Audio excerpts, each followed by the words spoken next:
Good morning, everyone, and welcome to RPRA's consultation on the proposed 2025 Excess Soil Program fees. My name is Julia Strife, and I'm a communication advisor here at RPRA, and I'll be your moderator for today's session. In this webinar, we'll discuss RPRA's role, outline our fee setting process, and guide you through the proposal for excess soil. To ask a question, click on the Q&A tab, type your question, and hit send. All attendees can see the questions, and you can upvote any question to move it higher on the list. Throughout the presentation, we'll stop at certain slides to address your questions. We'll try to answer questions that relate to the section we're covering at that time. If your question isn't answered right away, don't worry, we might plan to address it later on in the presentation. If we don't get to your question, or if it's about your own specific situation, please email us at consultations@rpra.ca. This webinar is now being recorded, and both the recording and presentation slides will be posted on our website later today. Now I'll pass it over to Cam to begin today's presentation. Thank you. Morning, everyone. Welcome to our consultation. My name is Cameron Parrack. I'm Director of Programs and Stakeholder Relations with the Resource Productivity and Recovery Authority.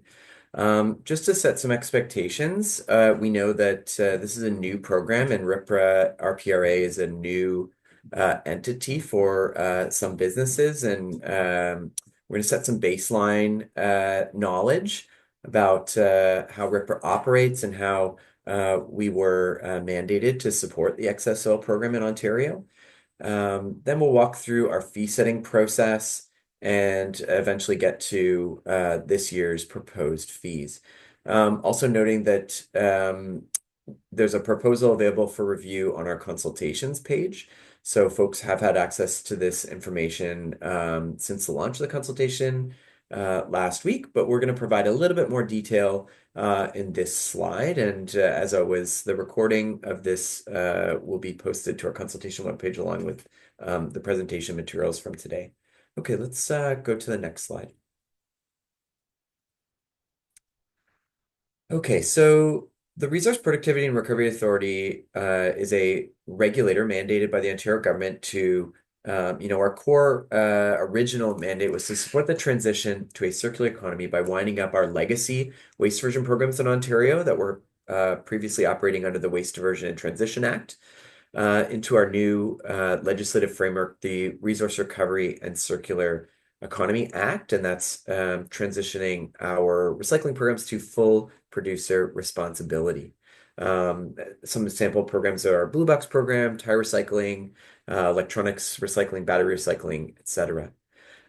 We also received an expanded mandate, which I'm going to speak to in the upcoming slides, to provide digital reporting services for the province's excess soil and hazardous waste programs under the Environmental Protection Act. Both of these expanded mandates were as directed by the Minister of Environment, Conservation and Parks. And as an administrative authority of the Government of Ontario, RPRA does not receive any government funding. We're a full cost recovery organization, so we fund all of our operations through fees charged to our regulated parties to recover the costs to deliver on our mandate. Next slide, please. Okay, so in terms of the proposal scope today, we're going to provide information to attendees to hopefully support your understanding of our fee setting and our proposed fees, as well as gather feedback in session, or at least share how you can provide your feedback during the consultation period. So all of our fees are proposed in advance of the calendar year in which they apply. So right now we're consulting on fees for 2025. The starting point for our fee setting is our 2025 budget. Our budget was recently finalized by the RPRA board and available for review. It's posted to our website. It was posted earlier this week, and you can click the link here or visit RPRA's, or when you're able to review the materials, you can click through or just review them on our corporate documents section of the RPRA website. Let's go to the next slide, please. Okay, so how did we get here with our mandate? So we were directed by the minister to establish and maintain an excess soil registry. Now, this registry is to enable regulated parties to comply with registration and notice filing requirements outlined in the excess soil regulation. We were also mandated to build um, a backend portal to allow the ministry staff to access notice filings and other reported data to support their compliance and enforcement of the regulations. We're also mandated to provide the public access to information contained in the notice filing. So everything reported into our registry is actually there's a public portal which Ontarians can use to understand the program and review information submitted therein. Okay, so just to clarify, our role as RPRA is to build the registry, support registrants with their notice filings, but the ministry continues to be responsible for policy making related to the Excess Soil program, as well as conducting compliance and enforcement activities under the Excess Soil regulation. So if attendees or any registrants or any Ontario businesses have questions related to the regulation, you can direct those questions to the ministry, and the ministry's email. The best email for the ministry to receive those questions is listed here in our materials. It's also provided on the Excess Soil program page on RPRA's website. And for site-specific questions related to excess soil movement, please contact the local ministry district office. And we've also got a link to the district locator there in the materials as well as on RPRA's website. And I have referenced the program page. So those who are unfamiliar with how to navigate through RPRA's website, each of our programs that we support has a dedicated program page where you can learn more about the program, your requirements, frequently asked questions, training materials on how to register and file notices within our registry. So we encourage folks who want to learn more to visit the Excess Soil page, and there's a link there in the presentation materials. Next slide, please. Okay, so in terms of our fees consultation process, for those who are unfamiliar, we have a legislated requirement to consult on proposed fees for the upcoming year for 45 days, which we'll be doing between September 27th and November 12th. And then we're required to post the final fees 30 days in advance of them coming into effect. So following the close of our consultation period on November 12th, we will take a proposal to the RPRA board, and we're hoping to be able to post final fees along with a consultation report summarizing all the feedback we received during the consultation on or before December 1st. Once those fees and the consultation report are finalized and posted, we'll notify all of our excess soil stakeholders as well as those who participate in this webinar that they're available for your review, and that will hopefully help with your planning for the upcoming year. So in terms of the recording of this, so if folks are unable to attend today's session, this is being recorded, and we'll post the recording to our dedicated consultation webpage for the excess soil fees, as well as these presentation materials will be available for your review on that page. Next slide, please.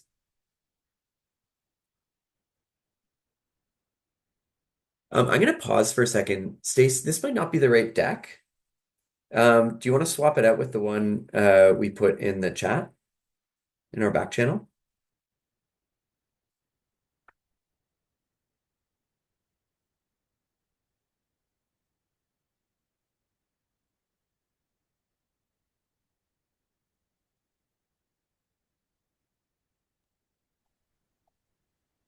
So Cam, I think we do have the correct deck up here. There might have been a last minute change, but this deck includes all of our required slides. Okay, sounds good. I just wanted to check. Okay, so what do RPRA's excess soil program fees support? I think that's a key question. These are new fees for the excess soil program registrants and Ontario businesses. So we wanted to just share a little bit more about what your fees pay for.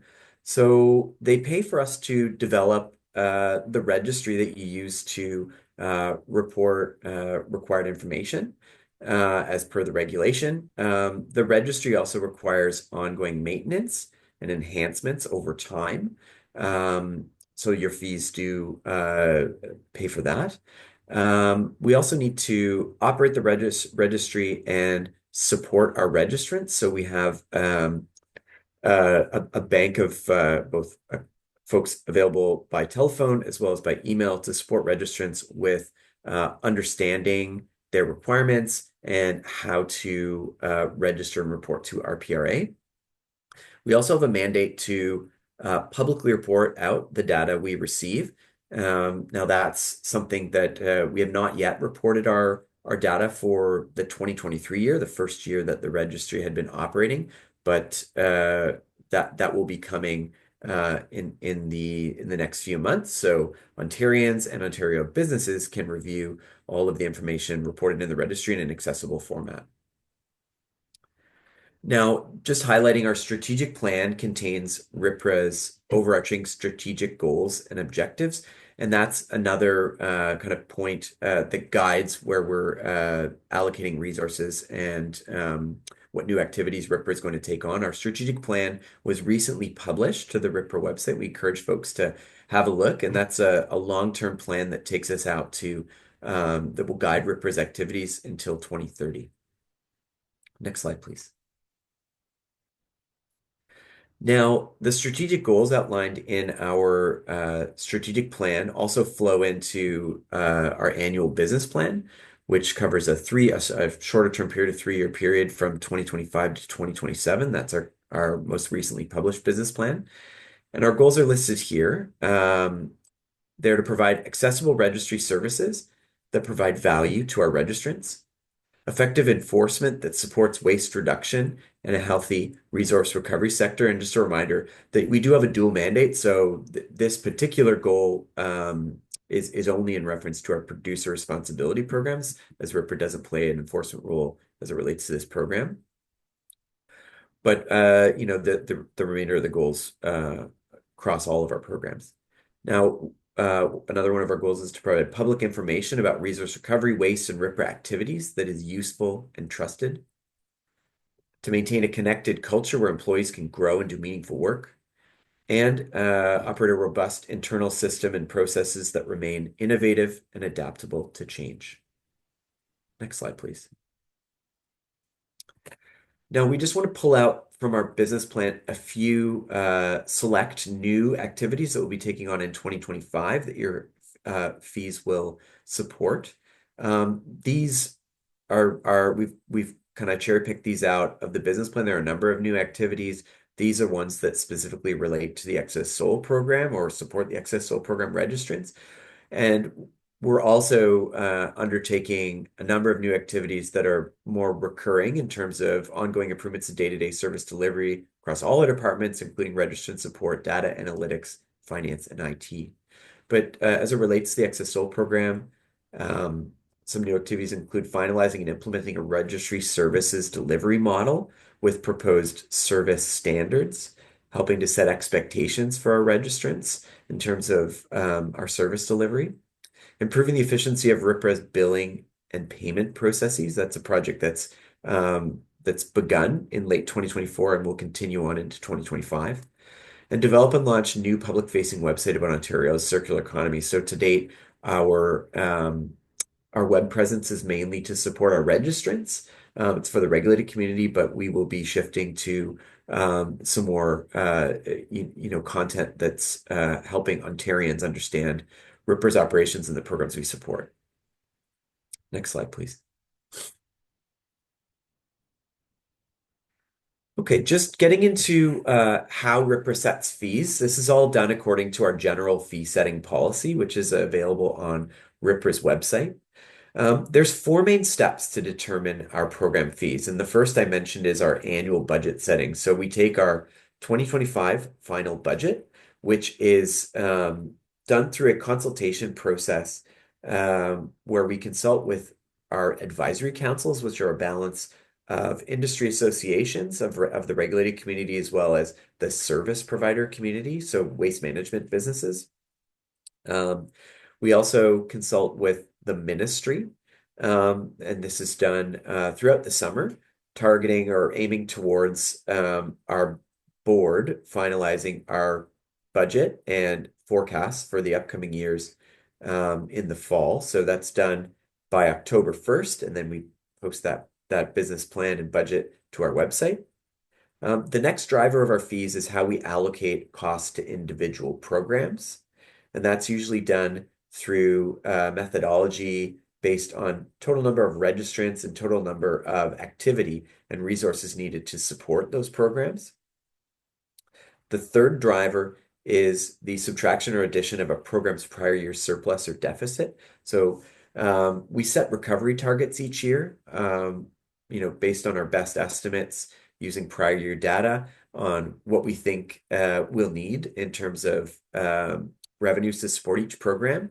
Sometimes we overestimate, sometimes we underestimate. As we get more data over the years, those estimates will get more refined and accurate. But if there is if we collect too much in a given year, we have the ability to apply those surpluses to reduce our recovery target in the future year. Or similarly, if we don't recover enough, we'll need to recover that deficit in a future year, and that will impact the recovery target for the next year and thus fees. And we apply each of these programs' fee model, meaning now that we know how much each program is allocated in terms of its cost recovery target, then we need to consult on a fee model on how we're going to collect and set and collect fees. So we've also created a new fees webpage. So this has more information about how RPRA sets fees for those who are interested. We encourage you to have a look at that. That's new this year. Next slide, please.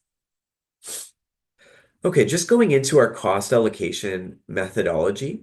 We apply this methodology to come up with our cost recovery targets for each program, to fairly recover our costs related to each program and avoid registrants from one program cross-subsidizing the costs of another program.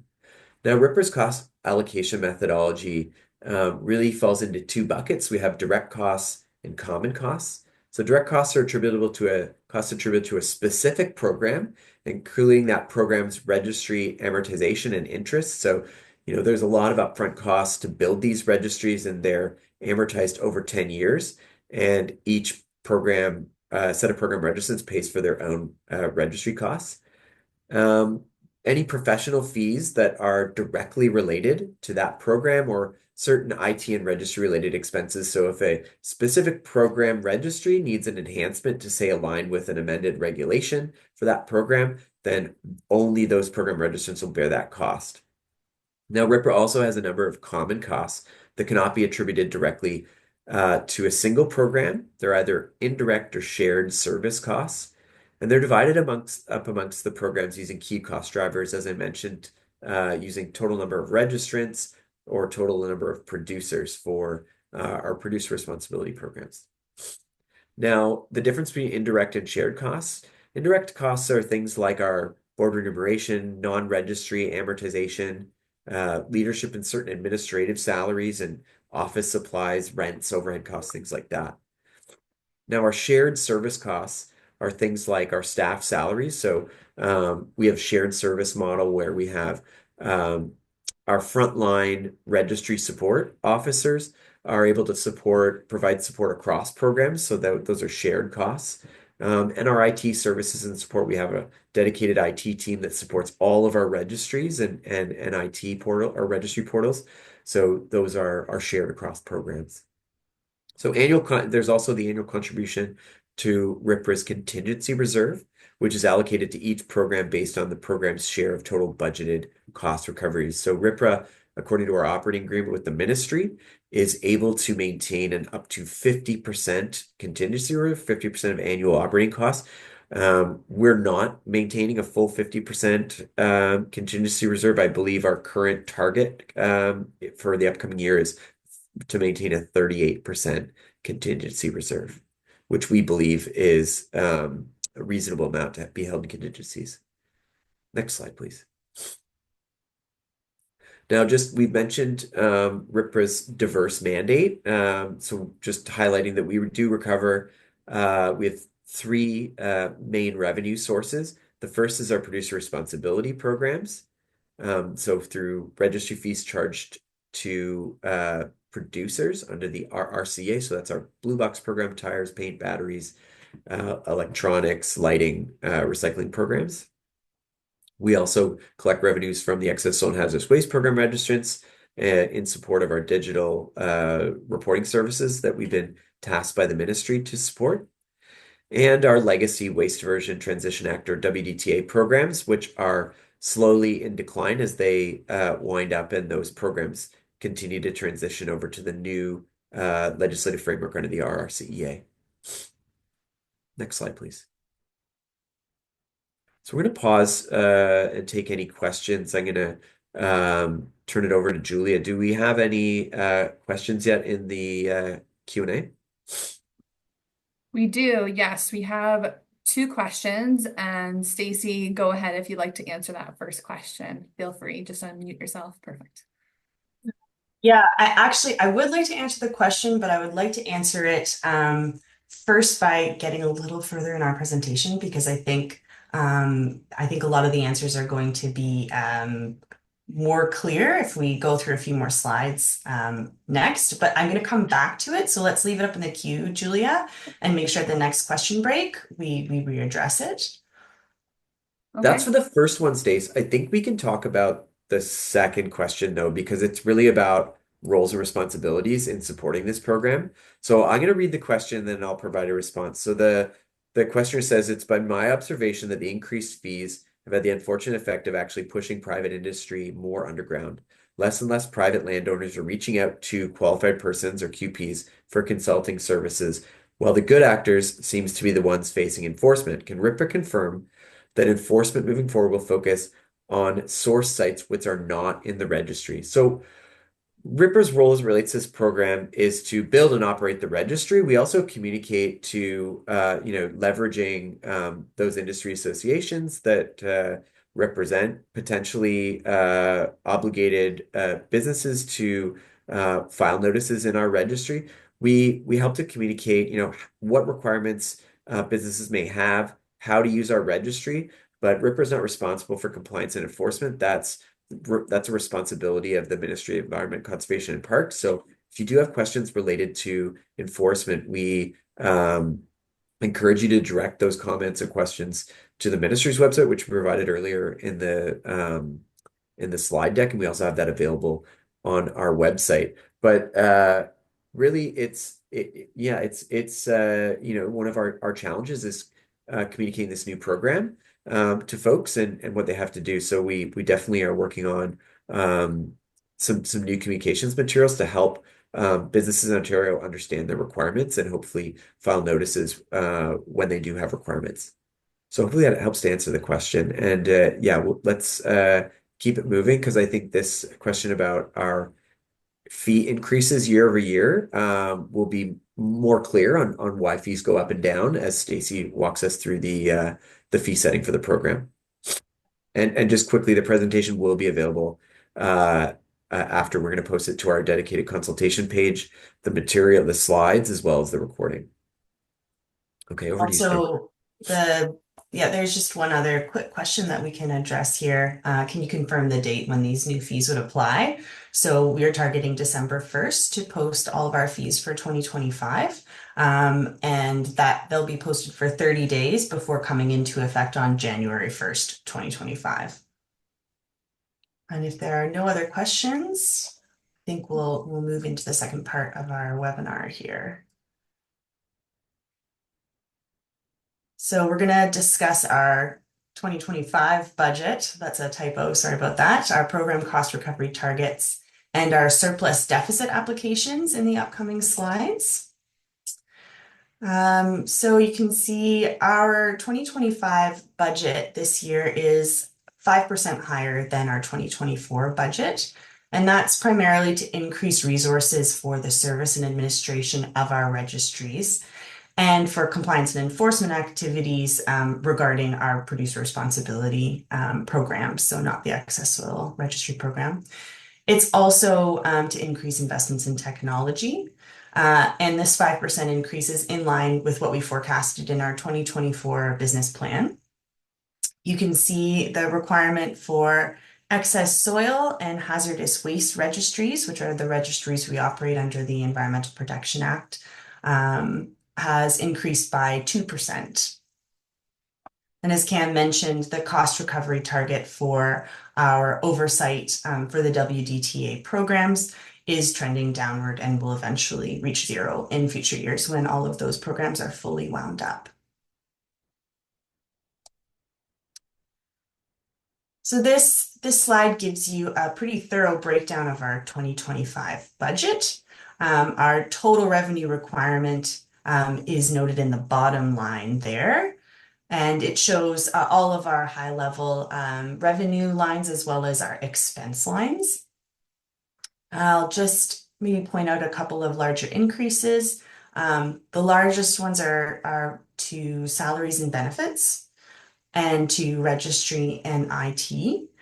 And that's consistent with a need to resource a portal build for our Blue Box facilities for our producer responsibility program for Blue Box, and to increase human resources dedicated to the implementation of that Blue Box program specifically as one of our larger programs. But it's also to continuously improve technology to ensure that the security and usability of all our registry portals remains high, including the Excess Soil Registry.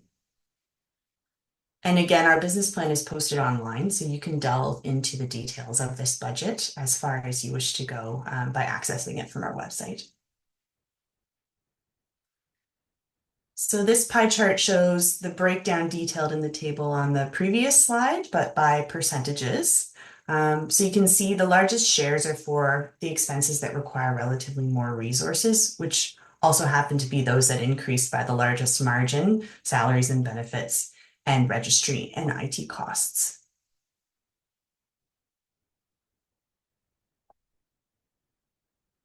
And this chart gives you a view into the split in program cost allocations.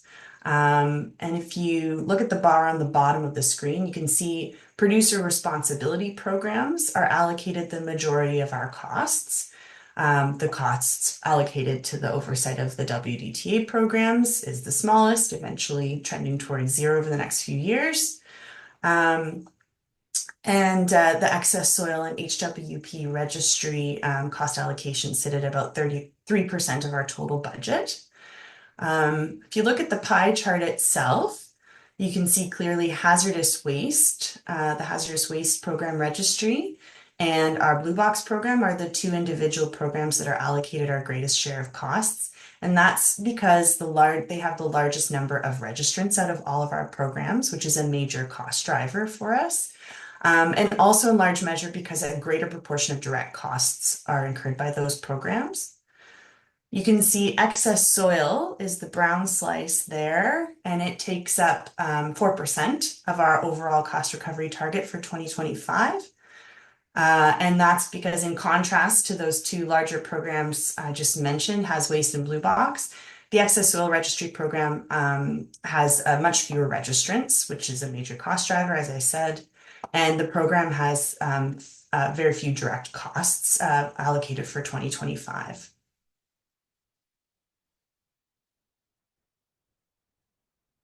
So this rather busy chart here just gives you the percentage breakdown of how we allocate our cost recovery requirement between programs over the years, going all the way back to 2018. You can see we've increased the number of programs that we deliver, and the percentages change accordingly. The reason that I wanted to show this slide is if you draw your attention to the highlighted row there for the Excess Soil Registry program, you can see we don't anticipate increasing the cost allocation to excess soil by percentage through to 2027. And you can also see that between 2023 and 2024, we decreased our allocation by percentage to excess soil by about 50%, by exactly 50%, in fact. And that's due mostly to lower numbers of filings and less soil volume reported into the registry than predicted when the program began.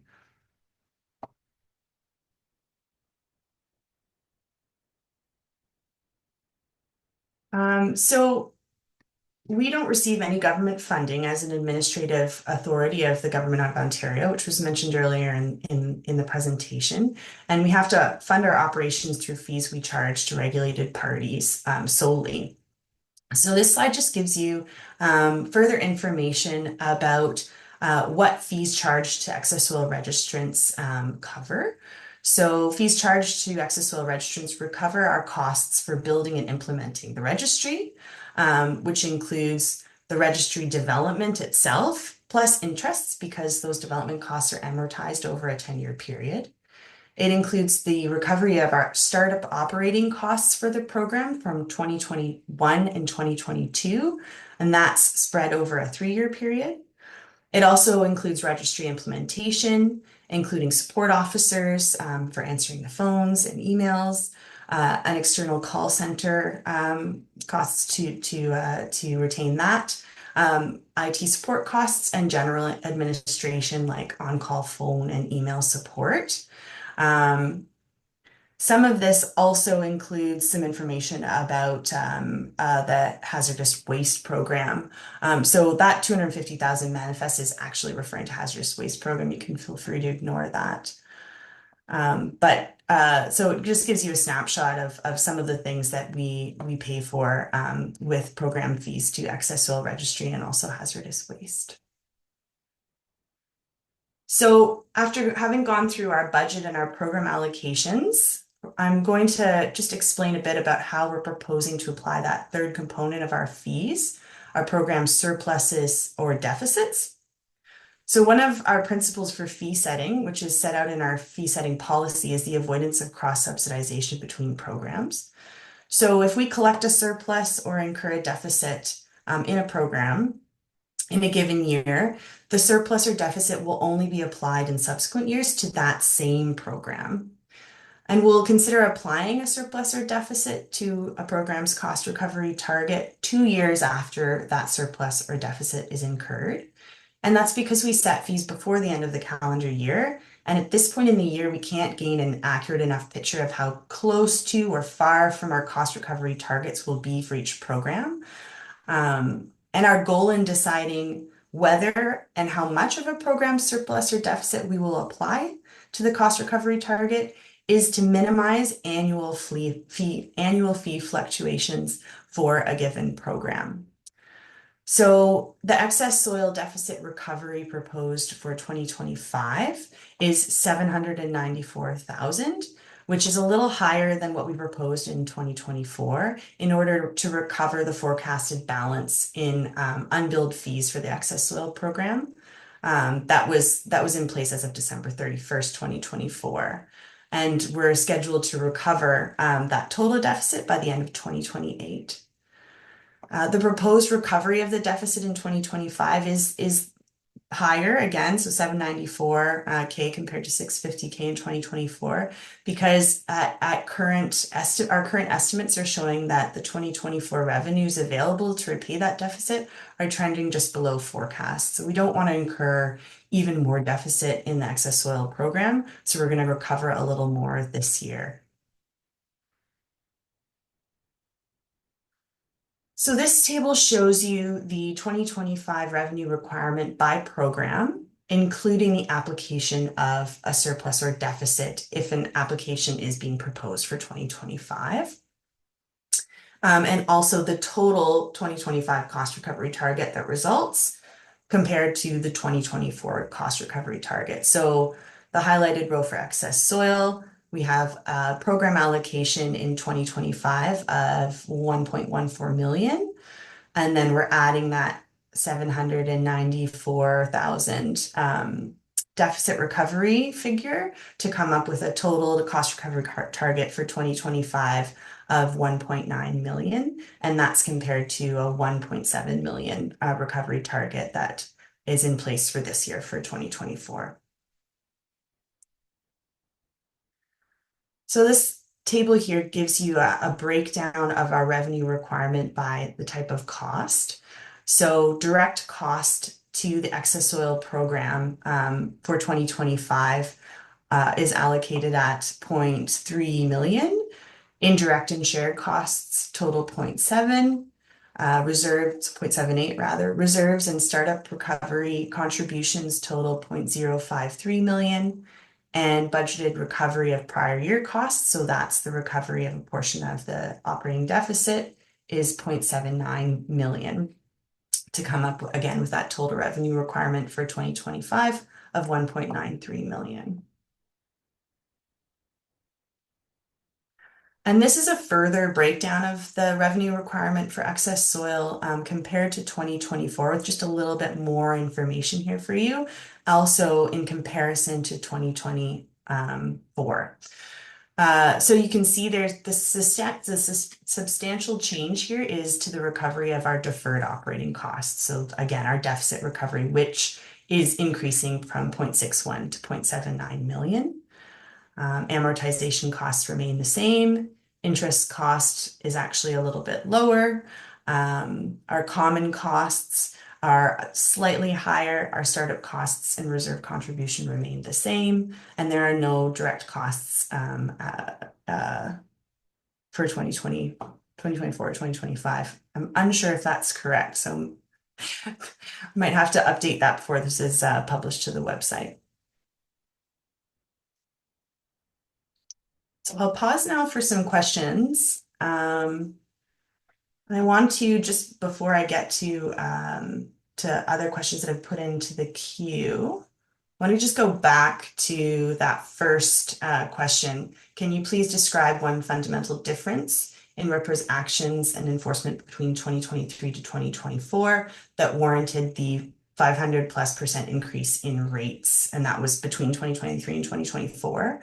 And why an additional fee increase is warranted this year. So we don't do any enforcement. So we can't describe differences in enforcement actions, but that does not happen on our fee rates year to year, because we don't recover costs for enforcement on behalf of the ministry. Those costs rest with the ministry, and they are not included in our budget at all or in our cost recovery target. I can shed some light on some of the reasons why there was such a big increase in 2024.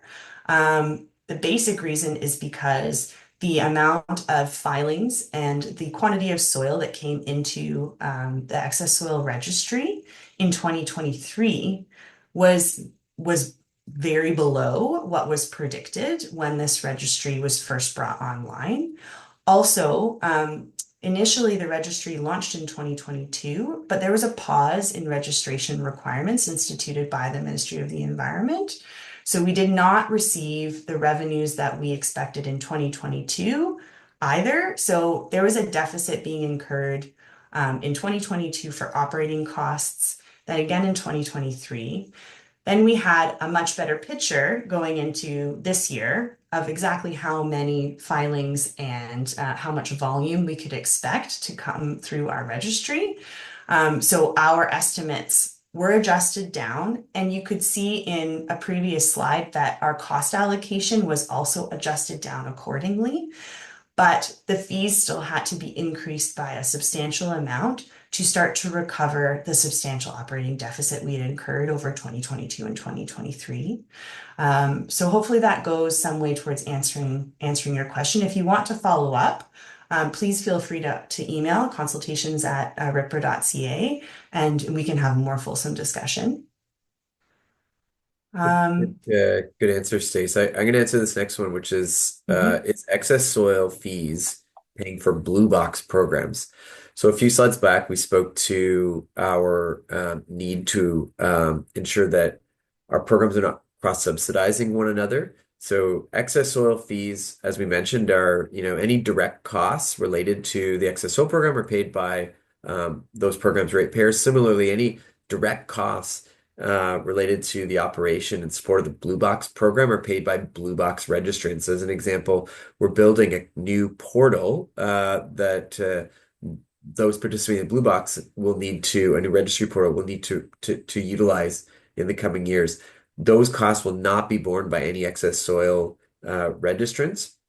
And when we assign common costs, That's done through a cost allocation methodology where common costs are assigned to each program based on total number of registrants they support that we support in each of those programs. And Blue Box is one of our largest programs, therefore they take up a much larger share of common costs compared to the excess soil program, which has a much smaller number of registrants and effort required to support, or RPRA's effort required to support. So hopefully that answers that question about cross-subsidization. I can answer the next one, and just as a reminder for folks who are in the session here, if there's a question that you see in the Q&A that you'd like us to answer, please like it or upvote it so that we know which questions are of most interest for the broader audience for us to address. But we will try and get through all the questions in this session.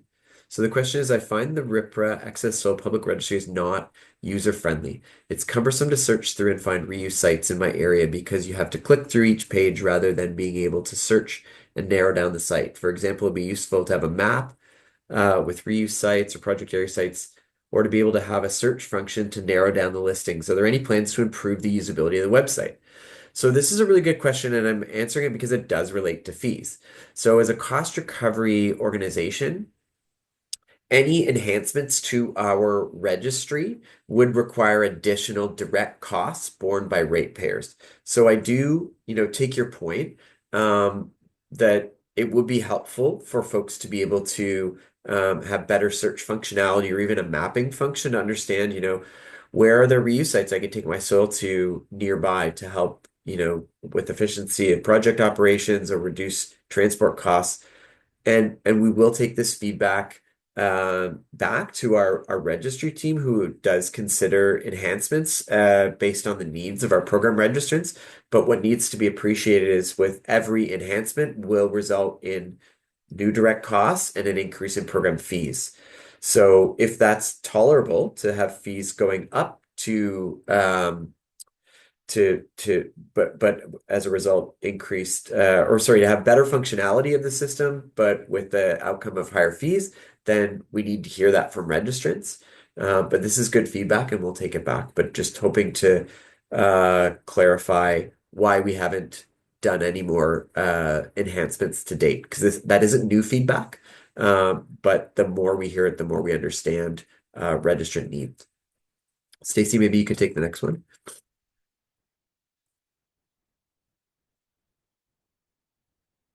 Or I could. I'll answer the question. Do RPRA staff demonstrate accountability to the public through the use of timesheets? So RPRA does not use timesheets, but our budget is like I mentioned during our budget setting process, we do consult on our budget and our resourcing plan and our the headcounts we think we need to deliver on our mandate across all programs. We do consult with our industry advisory councils as well as with the ministry, and we're ultimately accountable to the RPRA board to approve the resources that we believe we need to deliver on our mandate.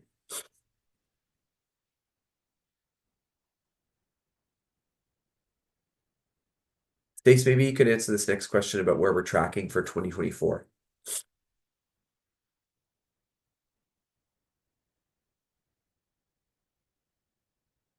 I'll answer it. So 2023 the question is 2023 registrations were lower than expected. Yeah, I can jump in. Sorry, I had 4 windows open and couldn't find my unmute. I'm sure some people can relate.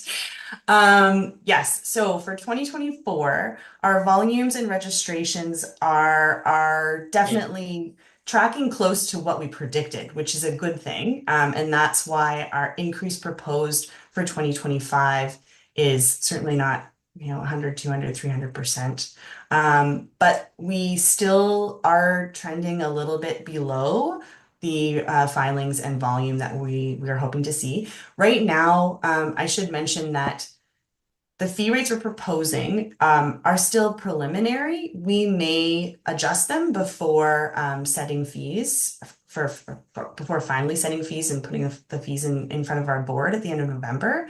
But we are still trending a little bit below what we needed to recover the deficit that we've incurred through to 2028, which is why we're proposing a 30% increase. If we didn't have that 30% increase for 2025, and we did finish 2024 with less filings and volume, and therefore less revenue, then that operating deficit would grow again. So over the course of the next 3 years, our registrant community would end up paying even more through interest. So that's the reason for the proposal as it is now, and hopefully answers your question about filing notice or numbers of filings and volumes. I think it's worth noting, Stacey, that Yeah. this is a brand new program for the province. And as the program progresses into future years, we will have much more information to refine our estimates. And over time, we will become much more accurate when we have more information on anticipated filings and volume each year. So, yeah, hopefully we get better each year. I'm just going to move on to the rest of the slides so we can get the proposed fee rates up here on the screen for you, but we'll come back to the questions as soon as we're through. Okay, so moving on to our proposed excess soil registry fee rates. So a little bit about our fee structure for excess soil. And right off the bat, we are not proposing to change this fee structure in any way. It is consistent with the fee structure in 2024 and also in 2023.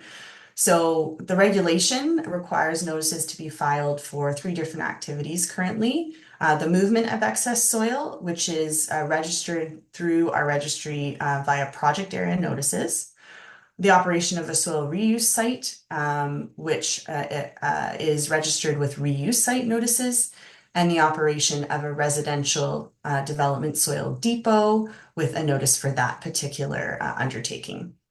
And RPRA's fee structure assigns fees to each of these notice types. So for project area notices, they're assigned variable fee rates per meters cubed of soil moved. For soil reuse site notices, they are assigned tiered flat fees per notice that increase with the volume of soil accepted by that reuse site. And for residential development soil depot notices, each is assigned a flat fee per notice.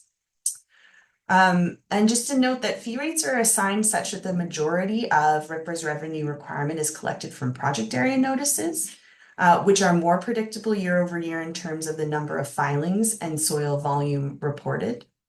Reuse sites can stay open for many, many years, sometimes even over decades. And they come in and are required to pay fees to us just at the beginning of their opening. So it's very hard to predict how many new reuse sites might open year to year. And we also expect that as the years go on since the beginning of this program, there will be less filings of reuse sites because all of the ones that were already in place when this regulation came into force will have registered with us and are going about their operations. And getting back to actually what I was talking about in response to an attendee's question, based on the notices filed thus far in 2024, notice numbers and volumes are again tracking slightly below our predictions. So we've adjusted our estimates for 2025 accordingly, which is part of the reason for an increase to fees that we're proposing.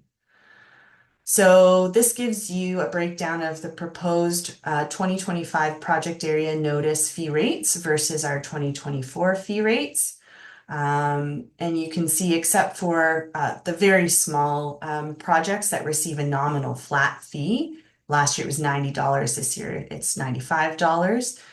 So that's an increase of 5.6%, relatively in line with our budget increase. The other fee rates for project area notices are proposed to be increased by 30% in each of these tiers.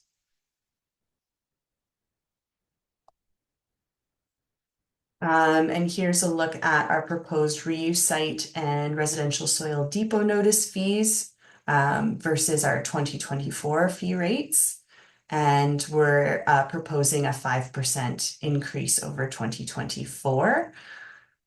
And again, just noting that the bulk of our revenues is collected from these project area notices. So that's why you see the biggest swings and changes there.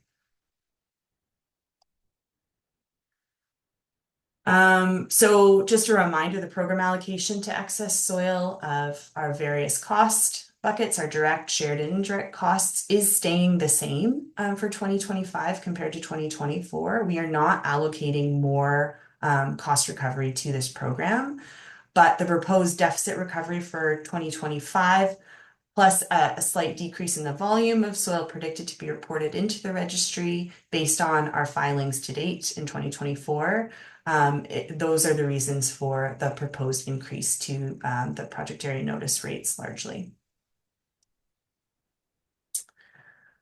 And this is the feedback slide. Julia, do you want to just go through this and then we'll open it up again to questions? I think we've got 8 minutes. We have 19 questions. Yeah, go ahead. Folks can find on our consultation page how to provide feedback to us, and we welcome lots of feedback, but I want to make sure we get these questions while we're here live with folks. So the first question I have in the queue is related to RPRA's role in compliance and enforcement. If you've reviewed the proposal that's posted to our website, there will be notes that say RPRA is increasing resources to support enforcement and compliance, and that's the question here. That is related to our producer response investments related to our producer responsibility programs and our role to enforce those regulations. We are not making any dedicating any increased resources related to support for enforcement and compliance related to this program, as the ministry is responsible for enforcing the excess soil regulations. The next question is, so costs will continue to increase in double-digit percentage numbers for the next few years as well to recover the previous losses? No. So our goal is, if we can continue to increase the accuracy of our estimates of number of filings and soil volume reported, we're hoping that there will be no increases in fees over time. That's our goal. But and we've even tried to mitigate against future increases by recovering more of the deficit in this upcoming year, to hopefully smooth out the fees so that we won't have increases in future years. But obviously, as reporting volumes fluctuate year to year, that's a bit out of our control. So that's there's no expectation that we'll have double-digit percentage numbers. Like we said, we're going to try and as we know more, we'll be able to give much better estimates to inform our fee setting in the coming years. So the next question is, a loss of revenue from the government pause of the regulation should not be a cost that the registry users should have to cover. That's more of a comment, but what I can say is that we built a purpose-built registry for this program, and as a cost recovery organization, we needed to recover the cost to start up the program and build the registry. And I'll leave it at that. Take the next one. Go ahead, Stacey. At last year's RPRA fee webinar, RPRA advised that the program was to run at a net zero, and the program last year was running at a deficit. When does RPRA anticipate that the excess soil program will be running at a net zero? So it's not possible to predict super with 100% accuracy when we hope to reach that. As Cam mentioned, it does have to do with fluctuating volumes and filings, but our deficit recovery, that operating deficit that we're trying to recover, we will recover by the end of 2028. So that will have an impact, and that will do away with that deficit recovery that we're dealing with now and will be in 2026, 2027, 2028, over 5 years. And then I believe there is the amortized cost of building the excess soil registry. That's amortized over 10 years. So once that cost is fully recovered, then the only fluctuation we'll be looking at is year-to-year filings and volumes.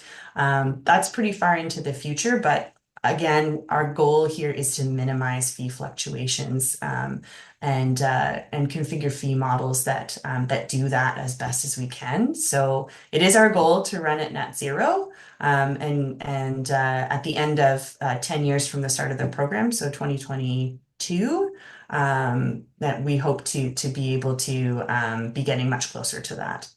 Okay, only a few minutes left, so I'm going to try and be quick with these questions. Anything we don't get to, will provide a response directly to the person in email. So this says 5% increase over the 2024 budget are to support salaries, benefits, improve technology. I just wanted to be more direct about this. We are, in line with our business plan from the previous year. We do have a 5% year-over-year increase in our total budget, but with the amount of resources that we feel we need to support the excess soil program, that's actually flat. So we are predicting that we need the same amount of resources to support the excess soil programs we did last year. Where the increase lies is in the deficit recovery. So it doesn't have to do with our increase in budget.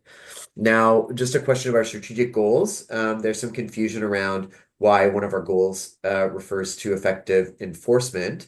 That is, as I mentioned, directly related to the enforcement of the resource recovery or the recycling programs that we oversight, and not this program where the ministry is responsible for compliance and enforcement. Here it says, if a private entity incorrectly estimates costs or revenue from a program, the entity is responsible for that deficit. If RPRA has incorrectly estimated revenues, why can RPRA pass the deficit onto regulated parties or entities forced to accommodate the error? So I wouldn't say this is an error. And as a cost recovery program or as a cost recovery organization, we don't have anywhere else to recover these costs from but our regulated communities. And we, provide we have a recovery target, which is how much we need to recover to cover the costs of building the registry, which we've been mandated to by the government of Ontario to create to help support the regulated community in fulfilling their compliance obligations. What we've found is, we didn't have as much notice filings as we had estimated, which resulted in a shortfall, and we needed to recover those costs from this program directly. So that's that's how we must operate. If there's a surplus, similarly, if we underestimate and we collect too much money in a given year, then that surplus will be applied to that same program in future years to suppress the fees. So it does go both ways. There's a question about registering your site twice through RPRA registries.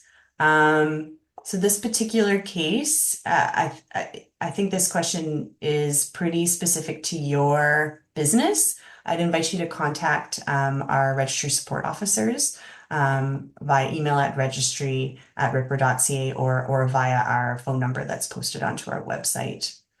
We've got a question about our board compensation. So we do post our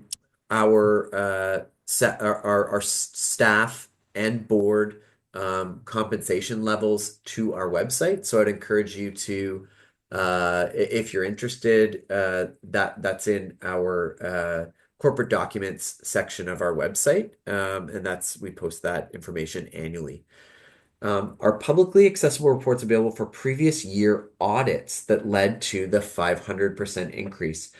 I would encourage folks to have a look at our business plan for information related to RPRA's budget, as well as previous year's consultation materials and our consultation report, which should have a fair bit of information related to the rationale for why excess soil fees increased in 2024 for that in that significant amount from 2023 to 2024.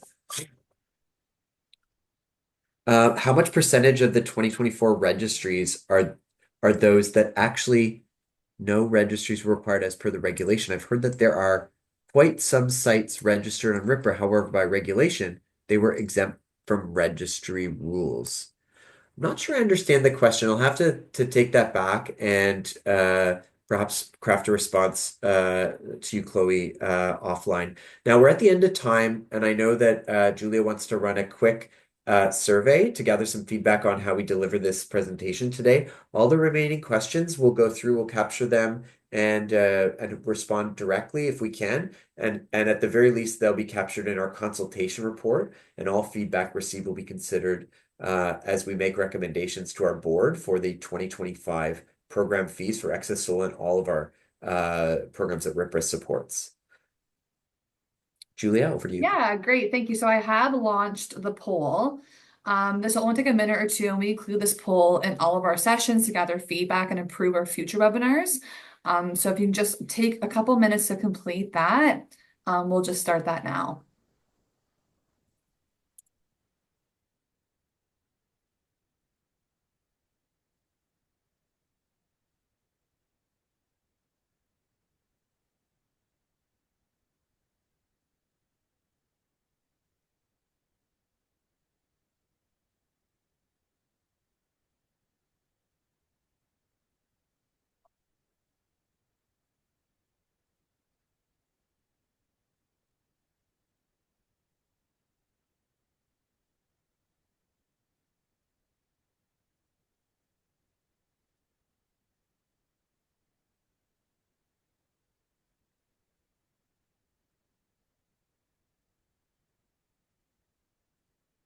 Okay, thanks everyone for your time today and for your feedback. I just encourage folks that have questions about the fees proposal for the 2025 Excess Soil Program fees or any feedback related to fee setting or our fee proposal, please send it into consultations@rpra.ca.